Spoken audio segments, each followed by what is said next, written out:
60 वर्ष की उर्मिला शहर के बाहरी हिस्से में अपने छोटे से घर में अकेली रहा करती थी। एक रात शहर में बहुत जोर का तूफान आया। जोर जोर से हवाएं और आंधी तूफान के साथ तेज बारिश होने लगी। उन आवाजों को सुनकर कोई भी घबरा जाता, लेकिन उर्मिला घर के सारे खिड़की दरवाजे बंद कर गहरी नींद में सो रही थी। रात के लगभग 12 बजे होंगे कि किसी ने उर्मिला के घर का दरवाजा खटखटाया। दरवाजे के खटखटाने की आवाज सुनकर उर्मिला की नींद खुलती है। आखिर इतनी रात को कौन आया होगा? उर्मिला जाकर दरवाजा खोलती है तो सामने लगभग 26 साल की बेहद सुंदर लड़की को खड़ा देख हैरान रह जाती है। कौन हो बेटा? और इतनी रात को इतने भयंकर तूफान में कहाँ भटक रही हो? चाची, आपने मुझे पहचाना नहीं? मैं आपकी दूर की रिश्तेदार शालिनी। अरे हाँ, बचपन में तुझे देखा था। इतनी जवान हो गई है, कैसे पहचान में आती? लेकिन तू यहाँ क्या कर रही है, और वो भी ऐसी अंधेरी तूफान भरी रात में? उर्मिला की बात सुनते ही शालिनी की आंखों से आंसू बहने लगे। वो फूट फूट कर रोने लगी। ये देखकर उर्मिला को कुछ समझ में नहीं आया और उसने शालिनी का हाथ पकड़कर घर के अंदर आने के लिए कहा। जैसे ही शालिनी घर के अंदर रोशनी में आई, उर्मिला की नजर उसके पेट की तरफ गई, जिसे देखकर ये साफ पता चल रहा था कि वो प्रेग्नेंट है। अरे, तू तो पेट से है। ऐसी हालत में इतने भयंकर तूफान में आधी रात को बाहर भटक रही है। आखिर बात क्या है बेटा? मुझे सब कुछ साफ साफ बता। क्या बताऊं चाची, ये सब जिसकी वजह से हुआ है उसके बारे में बताने में भी मुझे शर्म आती है। मैंने घर वालों की मर्जी के खिलाफ जाकर एक लड़के से शादी कर ली थी, पर वो शादी के 1 महीने बाद ही मुझे छोड़कर चला गया। छोड़कर चला गया का क्या मतलब? क्या उसके साथ कोई हादसा हो गया? नहीं, उसे कोई दूसरी लड़की पसंद आ गई और मेरी प्रेगनेंसी की खबर सुनते ही उसने मुझे बेसहारा छोड़ दिया। उसके बाद मैं अपने घर गई, लेकिन माँ पापा ने मुझे घर में कदम तक नहीं रखने दिया। तभी मुझे आपकी याद आई। कोई बात नहीं, कोई बात नहीं। तुमने यहाँ आकर अच्छा ही किया। एक काम करो, तुम आराम करो। वैसे भी ऐसी हालत में इतना घूमना फिरना और इस तरह आधी रात को बाहर भटकना ठीक नहीं होता। प्रेग्नेंट औरत को आधी रात को घर से बाहर नहीं निकलना चाहिए। बुरी आत्माएं उस पर अपना असर दिखा सकती है। और इतना कहकर उर्मिला ने शालिनी को एक दूसरे कमरे में जाकर आराम करने के लिए कहा। लेकिन जैसे ही शालिनी अपने कमरे में जाने लगी, अचानक से उर्मिला ने उसे रोक लिया। एक बात बताओ बेटा, तुम्हारा कौन सा महीना चल रहा है? पेट देखकर तो लगता है कि लगभग 6 महीने पूरे हो गए होंगे। उर्मिला की बात सुनकर शालिनी के होठों पर मुस्कुराहट आ गई। चाची जी, अभी सिर्फ 1 ही महीना हुआ है। शालिनी की बात सुन उर्मिला दंग रह गई। उसे समझ में नहीं आ रहा था कि प्रेगनेंसी के पहले ही महीने में शालिनी की हालत ऐसी क्यों थी। लेकिन फिर उसने बात को नजरअंदाज कर शालिनी को आराम करने के लिए कहा और खुद भी कमरे में जाकर सो गई। अभी कुछ ही घंटे बीते थे कि अचानक से एक बच्चे की बड़े ही अजीबोगरीब बेढंगे तरीके से रोने की आवाजें उर्मिला के घर में गूंजने लगी। उन आवाजों को सुनकर उर्मिला की नींद फिर से खुलती है। ये अचानक बच्चे के रोने की आवाज कहां से आने लगी? उसने उठकर चारों तरफ देखा, पर वहां उसे कोई नजर नहीं आया। उर्मिला घबराते हुए शालिनी के कमरे में गई तो वहां उसे कमरे की दीवार पर एक बेहद खौफनाक साया नजर आया, जिसे देखकर उर्मिला बुरी तरह से घबरा गई। आखिर ये सब क्या हो रहा है? शालिनी, शालिनी उठो! उसने जोर जोर से आवाज देकर शालिनी को जगाने की कोशिश की, लेकिन ऐसा लग रहा था जैसे उसकी आवाज शालिनी तक पहुंच ही नहीं रही थी। कमरे की दीवार पर एक बहुत बड़ा और बेहद डरावने दिखने वाले इंसान का साया और एक बच्चे के अजीबोगरीब ढंग से रोने और चीखने की आवाजें अब उर्मिला को ज्यादा डराने लगी थी। उर्मिला को शालिनी की चिंता सताने लगी और उसने पूरी ताकत के साथ चीखकर शालिनी को आवाज लगाई, शालिनी! तभी अचानक सब कुछ एकदम पहले जैसा हो जाता है और उर्मिला की आवाज सुनकर शालिनी की नींद खुलती है। क्या हुआ चाची? आप इतनी तेज क्यों चिल्ला रही हैं? अब ठीक तो है ना? अभी अभी मैंने तुम्हारे कमरे में कुछ अजीब सा देखा। तुम ठीक हो ना शालिनी? मुझे यहाँ एक बच्चे के रोने की आवाजें आ रही थी। लगता है आपको मेरी कुछ ज्यादा ही चिंता हो गई है। आपने मेरी प्रेगनेंसी के बारे में कुछ ज्यादा ही सोच लिया होगा।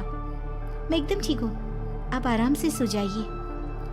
इतना कहकर शालिनी ने उर्मिला को फिर से अपने कमरे में जाने के लिए कहा और खुद भी जाकर सो गई। पर अब उर्मिला की आंखों से नींद गायब हो चुकी थी। अगली सुबह जब शालिनी उठी तो वो सीधा उर्मिला के पास आई। गुड मॉर्निंग चाची।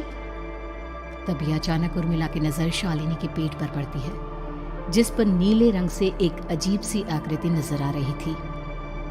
शालिनी, ये तुम्हारे पेट को क्या हुआ?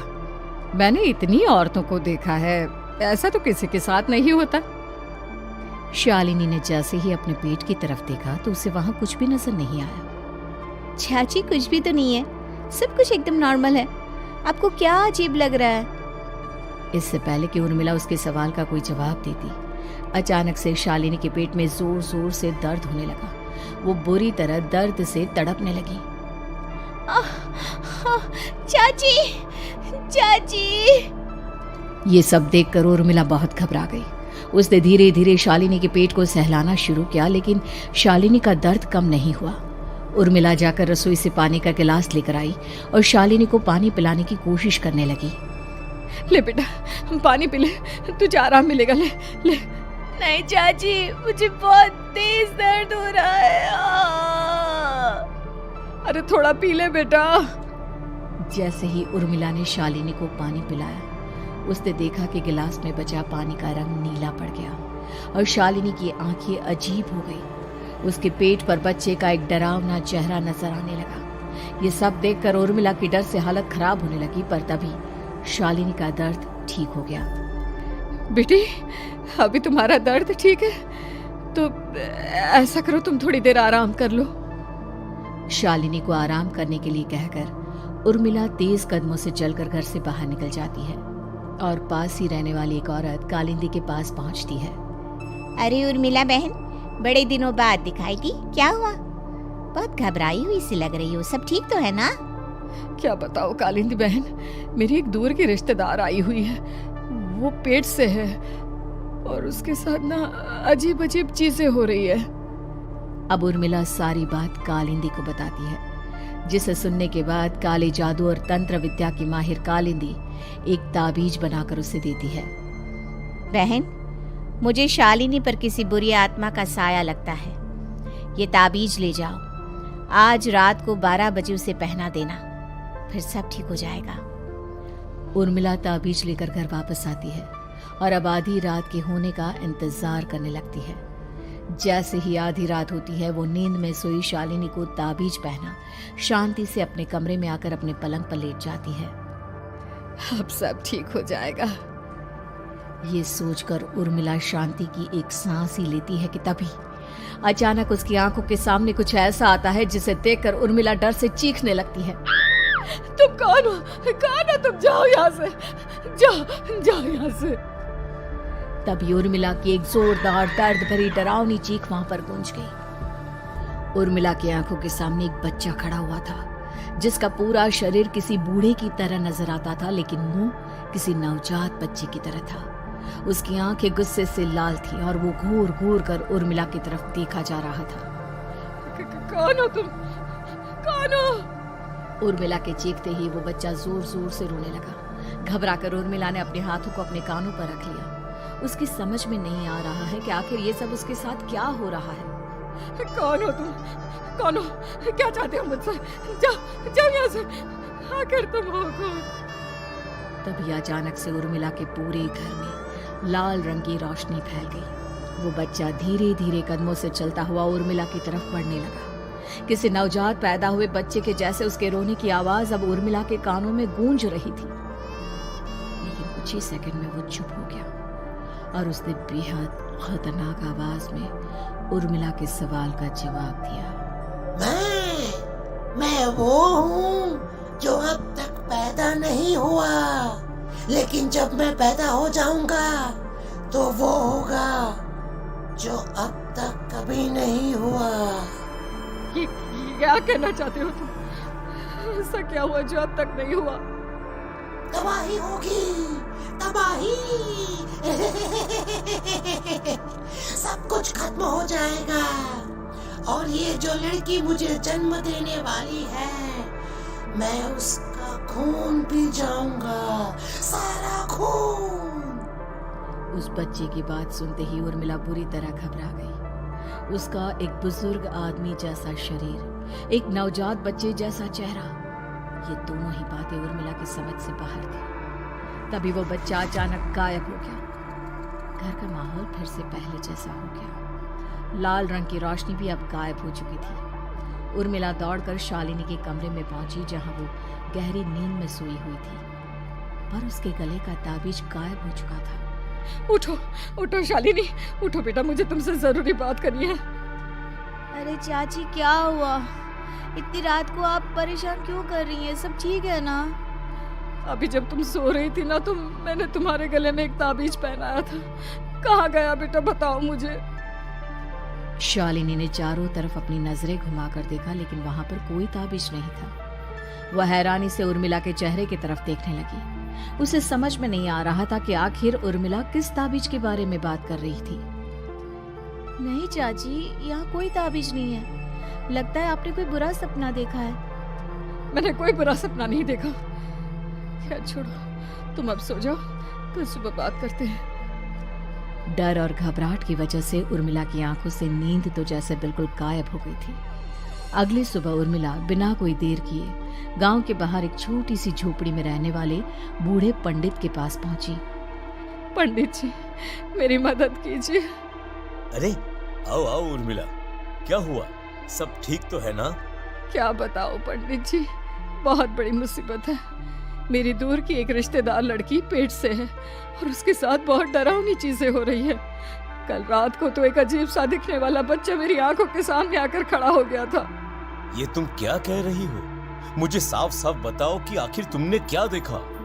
उर्मिला ने अपने साथ हुई बीती रात की पूरी घटना पंडित जी को बताई, जिसे सुन पंडित जी के माथे पर चिंता की लकीरें उभर आई। अनर्थ होने वाला है, अनर्थ। बरसों पहले भी उस हैवान ने एक लड़की के पेट से जन्म लिया था और उसके बाद उस शहर को पूरी तरह से तबाह कर दिया। कैसी विपदा पंडित जी, कैसे बात कर रहे हैं आप? बताइए मुझे, और इसका उपाय क्या है? इसका उपाय तो है, लेकिन बहुत कठिन है। हो सकता है कि उस उपाय को करने के दौरान तुम्हारी जान भी चली जाए। मुझे मेरी जान की कोई परवाह नहीं, पर आप जिस तबाही के बारे में बात कर रहे हैं, बस वो नहीं होनी चाहिए। लाखों लोगों की जान बचाने के लिए मैं कुछ भी करूंगी। तो ठीक है, मेरी बात ध्यान से सुनो। बरसों पहले एक भयानक तांत्रिक ने अपनी तंत्र क्रिया के जरिए एक मासूम लड़की के साथ रिश्ता बनाकर उसके पेट से जन्म लिया था।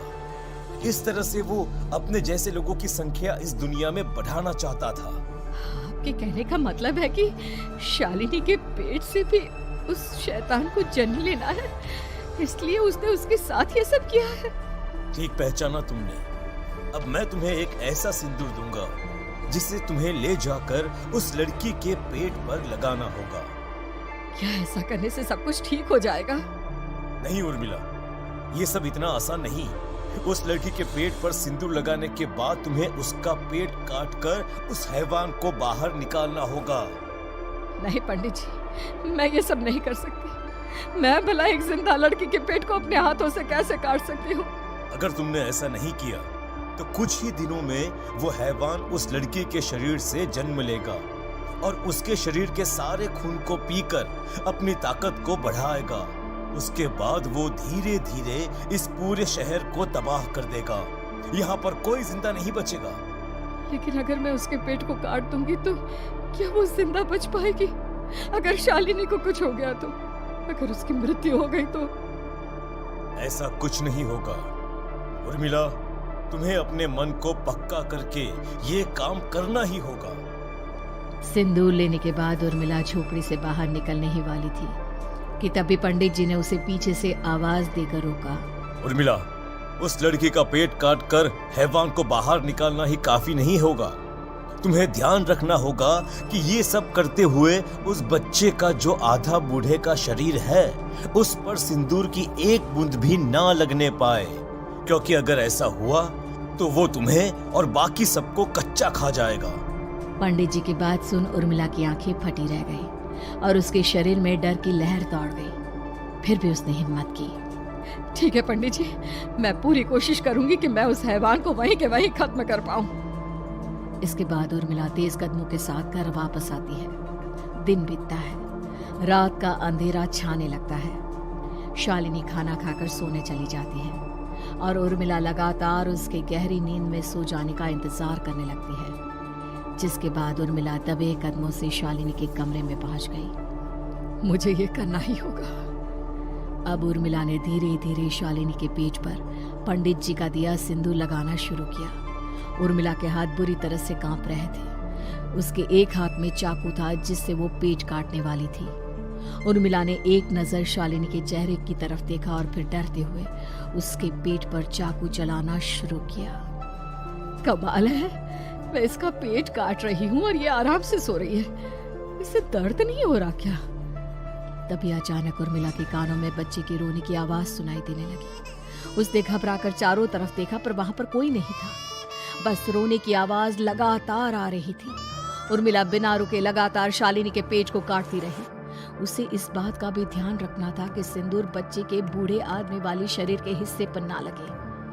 कुछ ही देर में वो हैवानी बच्चा उर्मिला के हाथों में था। उसने बड़ी ही सावधानी से उस बच्चे को बाहर निकाला और पंडित जी के कहे अनुसार उसे घर से दूर जलाने के लिए ले गई। पर तभी उसके सामने वही बूढ़े शरीर और बच्चे के चेहरे वाला बच्चा आ गया।